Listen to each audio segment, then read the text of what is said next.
তোমাদের সবাইকে জন্মাষ্টমীর অনেক শুভেচ্ছা ভালোবাসা। সবার বাড়িতেই আজকের দিনটা পালন করা হয়, আমাদের বাড়িতেও হয়েছে। আমার মা ছোট্ট করে আয়োজন করেছে খিচুড়ি, 5 রকমের ভাজা,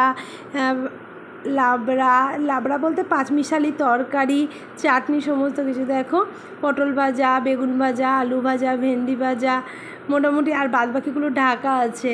আর গোপুসোনার জন্য এনেছে তালপুরুলি, কালো জাম, তিলের নাড়ু, সাদা মিষ্টি, সবাইকে দিয়েছে, সব ঠাকুরকে দেওয়া হয়েছে, সঙ্গে সঙ্গে মায়ের গুরুদেবকেও দেওয়া হয়েছে।